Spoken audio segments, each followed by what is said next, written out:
ఈరోజు కూటమి ప్రభుత్వం ఏర్పాటయ్యి దాదాపు 23 నెలల కాలంలో ప్రధానమంత్రి నరేంద్ర మోడీ గారు, గౌరవ ముఖ్యమంత్రి వర్యులు చంద్రబాబు నాయుడు గారు, అలాగే ఉప ముఖ్యమంత్రి వర్యులు పవన్ కళ్యాణ్ గారు ఒక చక్కటి ప్రణాళికతో ఈ రాష్ట్రాన్ని, అన్ని ప్రాంతాల్ని, అటు రాయలసీమ దగ్గర నుంచి ఇటు ఉత్తరాంధ్ర వరకు అన్ని ప్రాంతాలని కూడా అభివృద్ధి చేసుకుంటూ ప్రజలకి ఇచ్చినటువంటి హామీలన్నీ కూడా నిలబెట్టుకుంటూ చేస్తున్నటువంటి పరిపాలన చూసి తట్టుకోలేక వైఎస్ఆర్ పార్టీ నాయకుడు జగన్మోహన్ రెడ్డి విషం కక్కుతా ఉన్నాడు. విషం చిమ్మడం కాదు, కక్కుతున్నాడు. ఇలాంటి వ్యక్తి ఈ రాష్ట్రంలో ఉండకూడదని చెప్పి సాక్షాత్తు రాజశేఖర రెడ్డి గారే ఆ రోజున ఈ రాష్ట్రానికి దూరంగా పెట్టి, ఈ రాష్ట్రంలో ఉంటే ఈ క్రిమినల్ మెంటాలిటీతో ఉన్నటువంటి వ్యక్తి వల్ల ఈ రాష్ట్రం ఒక క్రిమినల్ రాష్ట్రంగా మారద్దని చెప్పి, ఒక బీహార్గా, మరో బీహార్గా మారద్దని చెప్పి ఆనాడు సాక్షాత్తు తండ్రి జగన్మోహన్ రెడ్డి గారి తండ్రి గారే రాజశేఖర రెడ్డి గారు ఈ రాష్ట్రంలోకి అడుగు పెట్టొద్దని చెప్పి చెప్పారని రాష్ట్ర ప్రజలందరికీ తెలిసిన విషయం. ఆనాడు సాక్షాత్తు రోసే గారు చెప్పారు, ఈ విషయం విజయమ్మ గారు చెప్పారు అని చెప్పి సాక్షాత్తు రోసే గారే మాట్లాడినటువంటి విధానం మనందరికీ తెలిసినటువంటి విధానం. అంటే ఎంత క్రిమినల్ మనస్తత్వం ఉన్నటువంటి వ్యక్తి కాకపోతే ఇవాళ రాష్ట్రం 5 సంవత్సరాలు, ఆనాడు 14-19 రాష్ట్ర విభజన జరిగి ఇబ్బందుల్లో ఉంటే ప్రాంతాల మధ్యన చిచ్చు పెట్టాడు, కులాల మధ్యన చిచ్చు పెట్టాడు. 151 మంది ఎమ్మెల్యేలు 19లో గెలిస్తే ఆ 151 మంది ఎమ్మెల్యేలతో ఈ రాష్ట్రాన్ని ప్రజావేదిక కూల్చివేత నుంచి మొదలుపెట్టి బుల్డోజర్లతో మరి ఏ రకంగా సర్వనాశనం చేశాడో మనం అందరం కూడా చూసాం. 3 రాజధానుల పేరు పెట్టి 3 ప్రాంతాల్లో చిచ్చు పెట్టాలని ప్రయత్నం చేసి అమరావతి రైతులు స్వచ్ఛందంగా భూములు ఇస్తే వాళ్ళకి రక్తాలు కారేలాగా వాళ్ళ మీద దాడులు చేయించాడు. వాళ్ళకి పోటీగా టెంట్లు పెట్టించాడు. ఆనాడు చంద్రబాబు నాయుడు గారు అమరావతికి వెళ్తే రాళ్ళు వేయించాడు. ఇంత దుర్మార్గమైనటువంటి క్రిమినల్ మనస్తత్వం ఉన్నటువంటి వ్యక్తి ఆనాడు దేవాలయం నుంచి మరి కోర్టుల దగ్గర నుంచి, హైకోర్టు దగ్గర నుంచి దేవాలయానికి పాదయాత్రలు పెడితే వాళ్ళని దాడులు చేయించారు. వైఎస్ఆర్ పార్టీ నాయకులు పెట్టి వాళ్ళ మీద మరి ఏ రకంగా యాసిడ్ బాటిల్స్ కూడా ఇచ్చినటువంటి సందర్భాన్ని మనం చూసాం. ఇంత క్రిమినల్ మనస్తున్నటువంటి వ్యక్తులు ఇవాళ రాష్ట్రం అత్యంత వేగవంతంగా అభివృద్ధి చెందుతూ ఉంది. అమరావతి పనులు అతి వేగవంతంగా జరుగుతూ ఉన్నాయి. ఇవాళ సెక్రటేరియట్ నిర్మాణం కానీ, అక్కడ బిల్డింగ్స్ కానీ, హైకోర్టు భవనాలు కానీ అత్యంత ఆధునికమైనటువంటి వరల్డ్ క్లాస్ టెక్నాలజీతో అక్కడ నిర్మాణం జరుగుతూ ఉంటే ఇవాళ విషం చిమ్ముతూ ఉన్నారు. ఒక పనికి మాలినటువంటి చెత్త అపతివ్రతలు, పతివ్రతలు కాదు, ఇలా అపతివ్రతలు, వీళ్ళే మా బియ్యం దోచేసి డబ్బులు కట్టేసి, బియ్యం దొంగతనం చేసి డబ్బులు కట్టేసి దొంగలు కారండి వాళ్ళు వచ్చి వాళ్ళు నీతి కవులు చెప్తున్నారు, సూక్తులు. అలాంటి వ్యక్తులు కూడా మాట్లాడుతున్నటువంటి పరిస్థితి ఉందంటే ప్రజాస్వామ్యంలో నిజంగా ఇది చాలా దురదృష్టకరం. నీతి కవులు చెప్తా ఉన్నారు తప్పులు చేసినటువంటి వ్యక్తులు. అక్కడ ఏమీ లేకపోయినా దాన్ని అభూత కల్పన చేస్తూ ఉన్నారు. ఈరోజు మనం చూసాం, ఆ రోజున తాకట్టు పెట్టారు రాష్ట్రాన్ని. అనేక కార్పొరేషన్లు అమ్మేశారు, భూములు అమ్మేశారు. మరి అన్ని ప్రాంతాల్లో కూడా భూములు దోచేసినటువంటి సందర్భాన్ని మనం చూసాం. వాళ్ళు తాకట్టు పెట్టి చివరికి మద్యం వ్యాపారాన్ని కూడా తాకట్టు పెట్టినటువంటి వ్యక్తి జగన్మోహన్ రెడ్డి. ఇవాళ ఆయన కూడా మాట్లాడుతూ ఉన్నాడంటే నిజంగా సిగ్గుచేటుగా ఉంది వాళ్ళ వ్యక్తులు చేస్తున్నటువంటి విధానం. పచ్చి అబద్ధాలు మాట్లాడుతూ ఉన్నారు. ఇవాళ చాలా పారదర్శకంగా అమరావతిలో 5 ఏళ్ళు మీరేం చేయలేదే, శ్మశానం అన్నారే అమరావతిని, బీడు భూములు ఉన్నాయన్నారే అమరావతిని ఒక ఉద్దేశపూర్వకంగా సర్వనాశనం చేయాలని ప్రయత్నం చేసినటువంటి వ్యక్తి జగన్మోహన్ రెడ్డి కాదా? ఇవాళ మీరు అక్కడికి వచ్చి రైతులకు అన్యాయం జరిగిపోతుందని చెప్పి ఒక అసత్యపు ప్రచారం చేయడానికి మీరు ప్రయత్నం చేస్తూ ఉన్నారు. ఇది చాలా దురదృష్టకరం. ఇక్కడ చాలా పారదర్శకంగా అక్కడ ఇచ్చినటువంటి భూములన్నీ కూడా అక్కడ ఆ ప్రాంత అభివృద్ధి కోసం అక్కడ వరల్డ్ క్లాస్ ఇన్ఫ్రాస్ట్రక్చర్ నిర్మాణం చేయడానికి వచ్చినటువంటి సంస్థలకు భూములు ఇస్తూ అక్కడ ఒక పక్క ఎడ్యుకేషన్, ఒక నాలెడ్జ్ సెంటర్గా అమరావతి ఉండాలి, ఒక స్పోర్ట్స్ సెంటర్గా అమరావతి ఉండాలి, ఒక హెల్త్ సెంటర్గా అమరావతి ఉండాలి, ఈ రాష్ట్ర ప్రజలకే కాదు ఈ ప్రపంచానికే ఒక మోడల్గా అమరావతిని నిలబెట్టాలని వాళ్ళ ప్రభుత్వం పనిచేస్తూ ఉంటే ఇంత నీచమైనటువంటి దిగజారుడు స్టేట్మెంట్ చేస్తున్నటువంటి వ్యక్తుల్ని ఏమనాలి? రైతుల్లో లేనటువంటి అపోహలు సృష్టించడానికి మీరు చేసినటువంటి ఇంతకంటే నీచం ఇంకోటి ఉంటుందా? ఇవాళ జగన్మోహన్ రెడ్డి గారు, చంద్రబాబు నాయుడు గారు ఇల్లు కట్టుకుంటున్నాడని చెప్పి మాట్లాడుతూ ఉన్నారు. మీ ఇళ్ళ భాగవతం గురించి చెప్పాలంటే మీరు దోచుకుని క్విడ్ ప్రోకో కింద తండ్రి అధికారాన్ని అడ్డం పెట్టుకుని లోటస్ పాండ్లో దగ్గర 25 ఎకరాలు దాదాపు అక్కడ బిల్డింగ్లు కట్టుకున్నారు. దాదాపు 30-40 బెడ్రూములు. మరి ఉండేది ఇద్దరే, ఒకే ఫ్యామిలీ, కానీ 30-40 బెడ్రూములు కట్టుకున్నటువంటి వ్యక్తి జగన్మోహన్ రెడ్డి. ఇది అందరికీ తెలిసినటువంటి విషయం. Lotus pond. అదేవిధంగా బెంగళూరు యలహంకలో 31 ఎకరాలు, ఒక చాలా విలువైనటువంటి ప్రాంతం యలహంక. కొన్ని 100 కోట్ల రూపాయలు ఖర్చు చేసే ఆ ప్రాంతంలో 31 ఎకరాల్లో మీరు ఇళ్ళు కట్టుకుని హెలిప్యాడ్లు, ఒకేసారి 4 హెలికాప్టర్లు దిగే విధంగా ప్యాలెస్లు కట్టుకున్నటువంటి వ్యక్తి జగన్మోహన్ రెడ్డి. మీరు బాబు గారి ఇంటి గురించి మాట్లాడిస్తూ ఉన్నారు. ఇంతకంటే సిగ్గుచేటు ఇంకోటి ఉంటుందా? మరి తాడేపల్లి ప్యాలెస్ మన అందరికీ తెలిసినటువంటి విషయమే.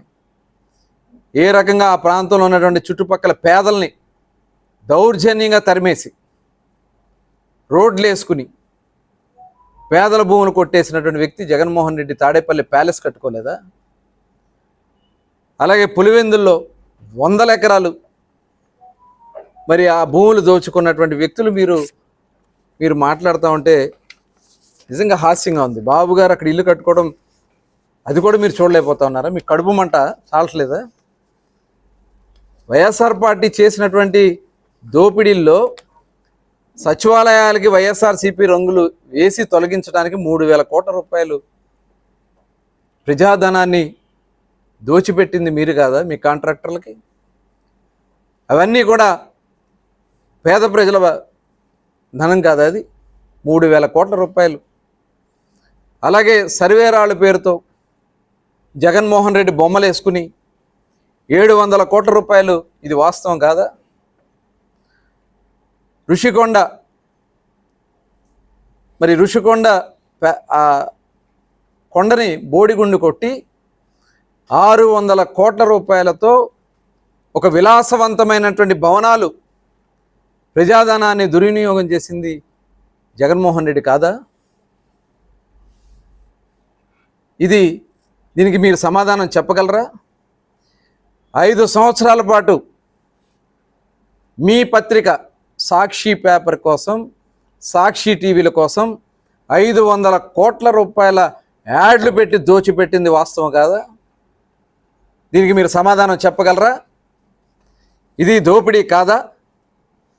అలాగే పట్టాదారు పాసు పుస్తకాల మీద మీ బొమ్మలు వేసుకుంటానికి 13 కోట్ల రూపాయలే.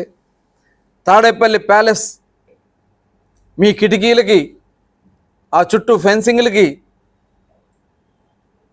రోడ్లకి దగ్గర 15.5 కోట్ల రూపాయలు దోచుకున్నారే. మీ సొంత ప్యాలెస్ అది. ఇంకా చాలా ఉన్నాయి, ఎగ్ పఫ్లు, ఇవన్నీ చెప్పాలంటే ఇవన్నీ చాలా ఉన్నాయి. ఇంత దోపిడీ చేసి మీరు నీతి కౌరులు మాట్లాడుతున్నారు. ఇవాళ గౌరవ ముఖ్యమంత్రి చంద్రబాబు నాయుడు గారు ప్రపంచంలోనే నిర్మాణాలు జరుగుతున్నటువంటి నిర్మాణాలకి పోటీగా వాటికంటే కూడా అప్గ్రేడ్గా ఇవాళ అక్కడ నిర్మాణం చేసి వాళ్ళకంటే కూడా రేట్ తక్కువగా, ఎస్ఎఫ్టీకి పక్క దేశాల్లో ఉన్నటువంటి రేట్ల కన్నా కూడా తక్కువ రేటుకే మనం ఇక్కడ నిర్మాణం చేసుకుంటున్నాం.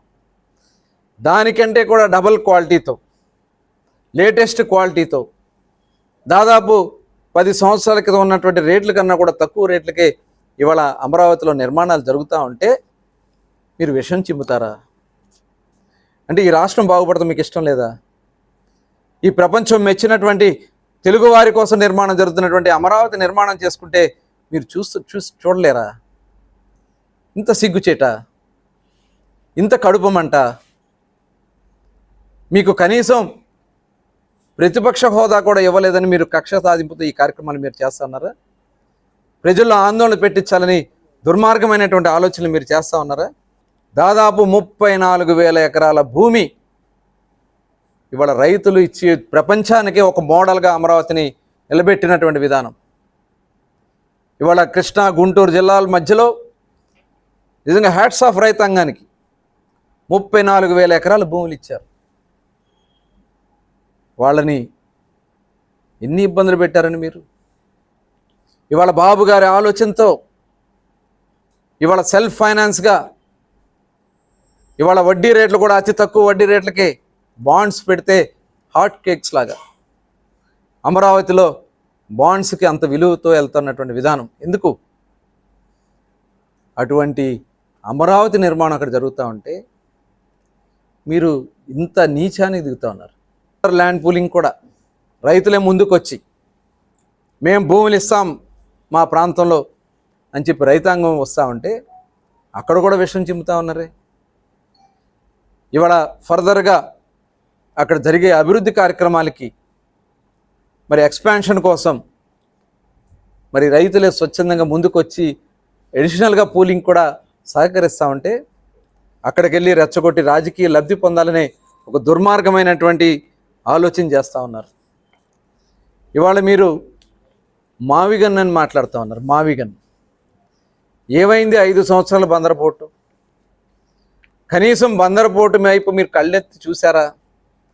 కేవలం ఎలక్షన్స్ కోసం 6 నెలల ముందు పనులు మొదలుపెట్టి దొంగ నాటకాలు ఆడి, అది కూడా ఆనాడు పవర్ ఫైనాన్స్ కార్పొరేషన్ నుంచి 4,000 కోట్ల రూపాయలు నిధులు వస్తే ఆ నిధులతో స్టార్ట్ చేసుకోవడం జరిగింది. దాన్ని కూడా ఆ నిధులు కూడా వెనక్కి మళ్ళించుకోవాలని మీరు ప్రయత్నం చేశారు, కానీ అది సాధ్యం కాల. ఈరోజు మళ్ళీ మావిగన్ పేరుతో మీరు ఎందుకు చేయలేపారు? 5 సంవత్సరాలు ఉన్నారు కదా ఆ రోజున.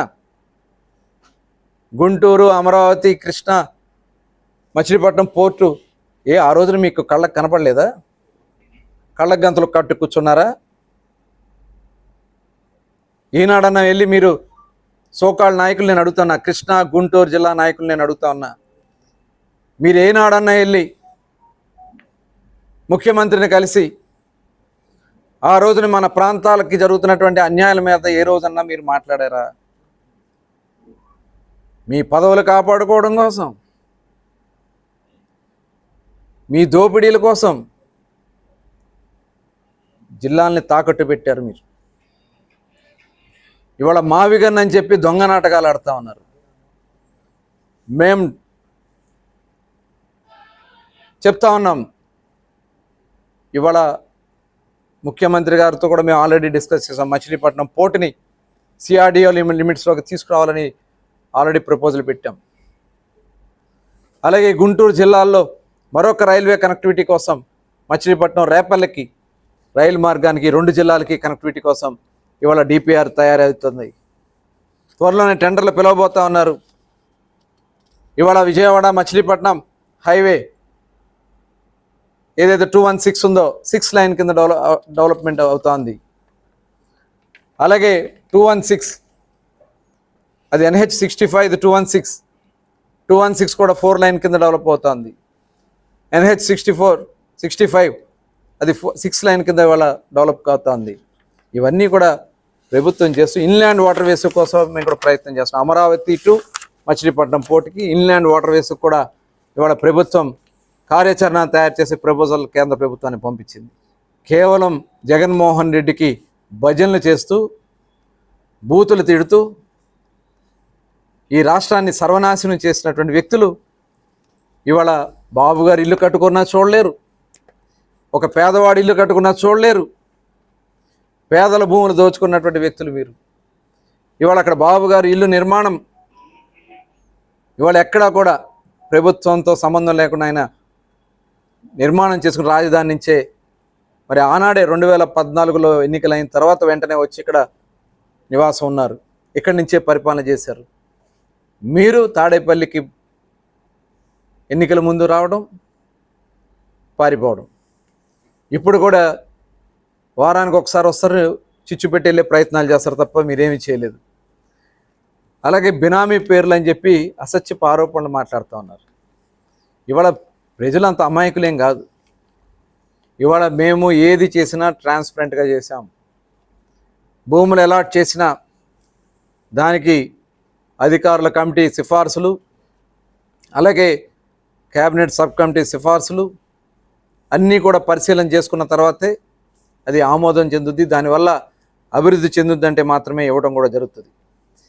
ఇవన్నీ చేసి ఇదే కాదు, ఈ రాష్ట్రంలో ఇవాళ చూడండి, రాయలసీమ ప్రాంతానికి ఆనాడు కియా మోటార్స్ వచ్చిన మరి ఈరోజు డ్రోన్ టెక్నాలజీని, ఎలక్ట్రానిక్స్ తిరుపతికి, మరి ఏదైతే ఇవాళ డిఫెన్స్కి సంబంధించినటువంటి యుద్ధ విమానాలు 1,00,000 కోట్ల రూపాయలతో అమరావతిలో పుట్టపర్తి దగ్గర రేపు 15వ తారీఖు ముఖ్యమంత్రి గారు శంకుస్థాపన చేయబోతా ఉన్నారు. ఒక డిఫెన్స్ అకాడమీనే అక్కడ ఏర్పాటు చేసే విధంగా కార్యక్రమాలు నిర్వహిస్తూ ఉన్నారు. అంటే అన్ని ప్రాంతాలు, ఇటు ఉత్తరాంధ్ర ఇవాళ చూసాం, భోగాపురం ఎయిర్పోర్ట్ కానీ, అదేవిధంగా మొన్న గూగుల్ డేటా సెంటర్స్ కానీ, ఆర్సెల్ఆర్ మిట్టల్ కానీ, ఇలాంటి అత్యంత ప్రతిష్టాత్మకమైనటువంటి సంస్థలు ఈ రాష్ట్రానికి వస్తూ ఉన్నాయి. అన్ని ప్రాంతాలని సమానంగా అభివృద్ధి చేయాలనే లక్ష్యంతో ఈ ప్రభుత్వం పనిచేస్తూ ఉంటే ఇవాళ ప్రతిదాన్ని కూడా ఒక విషపూరితమైనటువంటి ఆలోచనలతో ప్రజల్లో ఒక ఆలోచనని, దుర్మార్గమైనటువంటి ఆలోచనని స్ప్రెడ్ చేయాలని ఒక కుట్రపూరితమైనటువంటి ఆలోచన చేస్తున్నటువంటి వ్యక్తులకి ఖచ్చితంగా చెప్తా ఉన్నాం, ఈ రాష్ట్రానికి అన్యాయం చేయాలని మీరు ప్రయత్నం చేస్తే మీకు పుట్టగతులు ఉండవని కూడా ఈ సందర్భంగా తెలియజేస్తా ఉన్నాం. ఈ రాష్ట్ర ప్రజలు కష్టాల్లోంచి, ఈ రాష్ట్ర ప్రజలు ఒక మంచి ఆలోచనతో ఈ కూటమి ప్రభుత్వాన్ని తెచ్చుకున్నారు. ఇవాళ ప్రధానమంత్రి గారు, మీరు ఏనాడన్నా ఈ రాష్ట్ర ప్రయోజనాల గురించి ఏనాడన్నా జగన్మోహన్ రెడ్డి గారు ప్రధానమంత్రి గారు కలిశారా? కేవలం తన కేసుల కోసం, తన కేసుల నుంచి బయటపడటం కోసం ప్రధానమంత్రి గారికి ఆనాడు మీరు ఈ రాష్ట్రాన్నే తాకట్టు పెట్టారు. ఆ రోజుల్లో కనీసం ఈ రాష్ట్రం గురించి ఏ రోజు మీరు మాట్లాడలే. ఇవాళ అటు చంద్రబాబు నాయుడు గారు, ఇటు పవన్ కళ్యాణ్ గారు, నరేంద్ర మోడీ గారు ఇస్తున్నటువంటి గౌరవాన్ని చూసి మీరు తట్టుకోలేకపోతా ఉన్నారు. ప్రధానమంత్రి గారు ఏది కోరినా ఈ రాష్ట్ర ప్రయోజనాల కోసం ఇమ్మీడియట్గా స్పందిస్తూ ఇవాళ స్టీల్ ప్లాంట్ నిలబెట్టారు 11,000 కోట్ల రూపాయలు ఇచ్చి. ఇవాళ ఏదైతే రైల్వే జోన్, మనం కోరిన రైల్వే జోన్ తీసుకొచ్చి మళ్ళీ ఇవాళ పనులు ప్రారంభించుకున్నాం. ఇవాళ ఇవన్నీ కూడా చేసుకుంటూ రాష్ట్ర ప్రయోజనాల కోసం మాత్రమే కూటమి ప్రభుత్వం పనిచేస్తుంది. ఈ చోటా మోటా నాయకులకి, నాకు తెలిసి నేను అనుకుంటున్నా జగన్మోహన్ రెడ్డికి ఎవరూ లేక ఇలాంటి మరి పనికిరానటువంటి అవినీతి పరులతో మాట్లాడిస్తూ ఉన్నాడు. బియ్యం కొట్టేసినటువంటి అవినీతి పరులతో, భార్యలను అడ్డం పెట్టుకుని, భార్య పేర్లను అడ్డం పెట్టుకుని బియ్యం కొట్టేసినటువంటి వ్యక్తులు, దొంగతనం చేసి డబ్బులు కట్టినటువంటి వ్యక్తులు ఇవాళ వచ్చి మాట్లాడుతూ ఉన్నారంటే నిజంగా ఇది సిగ్గుచేటు. ఎట్టి పరిస్థితుల్లో అమరావతి కానీ ఆంధ్ర రాష్ట్రంలో ఉన్నటువంటి అన్ని జిల్లాలు సమానంగా డెవలప్ చేయటమే ఈ కూటమి ప్రభుత్వం లక్ష్యం అని కూడా తెలియదు. అదే చెప్తున్నాను, మోడీ గారి గురించి కూడా మాట్లాడే అంత స్థాయి ఉందా? ఈయన స్థాయి ఏంటి? వీళ్ళ స్థాయిలు మరిచి ఇవాళ మాట్లాడుతూ ఉన్నారు. కనీసం ఇవాళ వారు చేస్తున్నటువంటి ఈ ప్రపంచంలోనే భారతదేశాన్ని అత్యంత శక్తివంతమైన దేశంగా భారతదేశాన్ని నిలబెట్టినటువంటి ఘనత ప్రధానమంత్రి నరేంద్ర మోడీ గారు. ఇవాళ ప్రపంచంలో ఉన్నటువంటి అన్ని దేశాల్లో కూడా మన ప్రధానమంత్రి గారు చేస్తున్నటువంటి కృషి, భారతీయుల కోసం చేస్తున్నటువంటి కృషి ఇవాళ 3వ దేశంగా నిలబెడుతున్నటువంటి ఘనత మన ప్రధానమంత్రి నరేంద్ర మోడీ గారిది. డెఫినెట్గా అలాంటి వ్యక్తుల గురించి మీరు మాట్లాడే అర్హత ఉందా? ఇంకా చాలా బాధ అనిపిస్తుంది అలాంటి పెద్ద మనుషుల గురించి. అంత ఉన్నతమైనటువంటి వ్యక్తిని నిజంగా ప్రధానమంత్రులు చాలామందిని మేము చూసాం కానీ విన్నాను, కానీ నరేంద్ర మోడీ గారు చేస్తున్నటువంటి ఈ దేశం కోసం, ఈ దేశ సౌభాగ్యం కోసం వారు చేస్తున్నటువంటి విధానం నిజంగా చరిత్ర పుటల్లో సువర్ణాక్షరాలతో లిఖించుకునేటువంటి వ్యక్తి నరేంద్ర మోడీ గారు. మీరు ఆయన గురించి మాట్లాడుతూ ఉన్నారంటే నిజంగా హాస్యంగా ఉంది అట్లాంటి వ్యక్తులు.